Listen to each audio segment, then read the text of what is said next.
Hello everyone, welcome back to my channel, and today we are going to revisit the Samsung Galaxy Note 9 from 2018, and we'll see how does it stand up in 2023.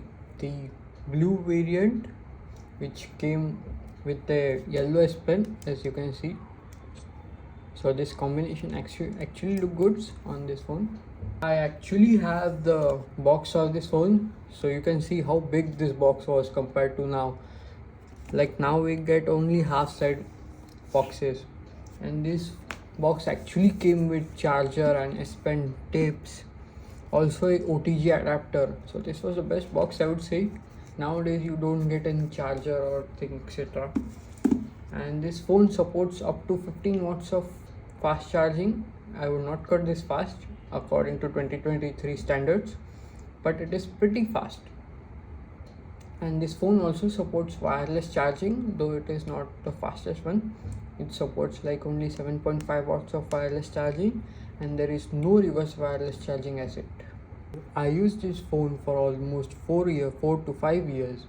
I bought this phone when it launched newly in 2018. So this one is the Exynos model of the Galaxy Note 9, not the Snapdragon one, and it had 6 gigabytes of RAM, as you can see. So today we are going to see how does a 2018 Samsung flagship fare in 2023. Starting with the biometrics, this phone has almost 3 to 4 biometric unlocks by which you can get into the phone. The first one is of course our fingerprint scanner, which I don't know why, but over the years it has, as you can see, it has been scratched up a little bit. I don't know why, I didn't use that much, but the build quality I will come afterwards. So you can unlock this device with the help of fingerprint scanner, iris scanner, face unlock, and intelligent scan. So this was the most feature-packed phone that Samsung ever launched. And design of this phone has a 6.4-inch display, an AMOLED display which is 1440p, but it is 60 Hz.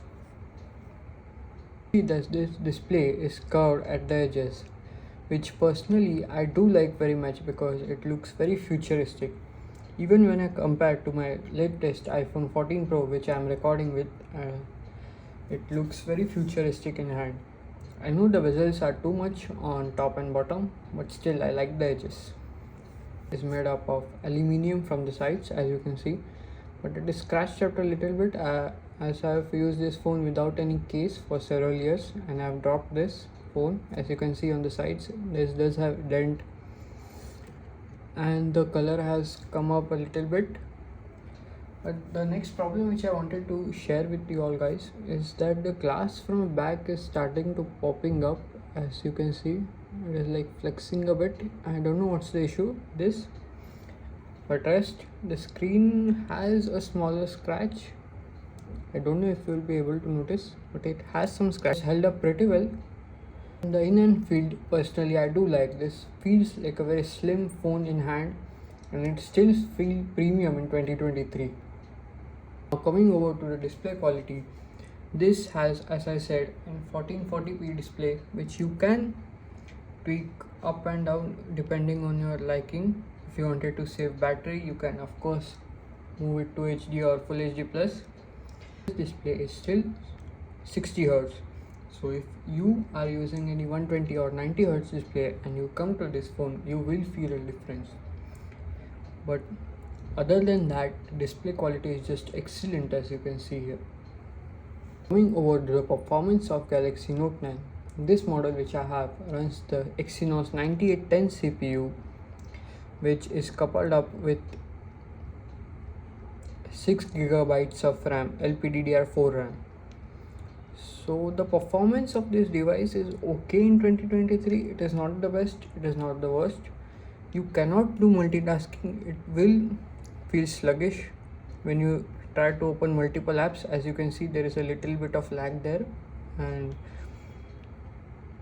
this phone in 2023, do keep in mind that you will not be able to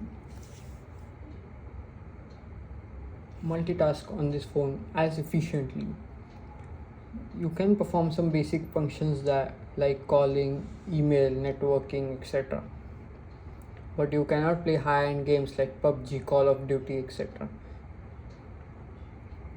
Now the folks which are interested in Geekbench, this is the new Geekbench. These are the Geekbench 6 scores. As you can see, these are very low scores. Like my iPhone 14 Pro Max has almost 2000 single core performance. So you can see that's the difference between Apple series and this. This is actually the Exynos version, not the Snapdragon. The Snapdragon had a better performance, I guess. But the performance in general is just fine. It's not the best phone.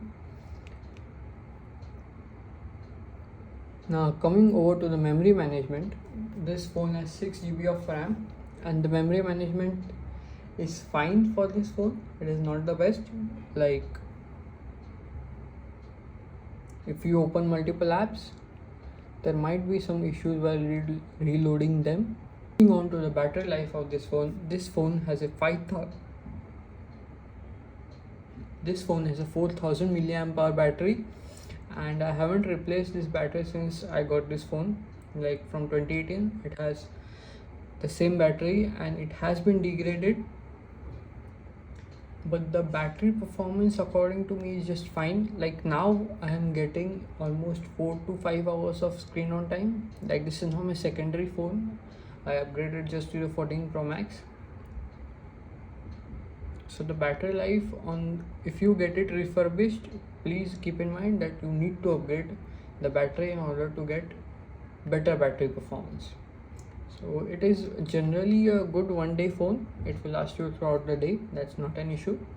And I think that this is the most feature-packed phone that Samsung has ever released. It has an headphone jack, S Pen, Type-C port, and even a SD card slot for that matter. It also has an heart rate and BP monitor, a fingerprint sensor, and an iris scanner. So I think this was the most feature-packed phone that Samsung ever released in 2018. The S Pen, as you can see, is color matched to this blue color, as you can see, and it still works very brilliantly on this phone. Like you can do all that stuff which you expect from a Note phone.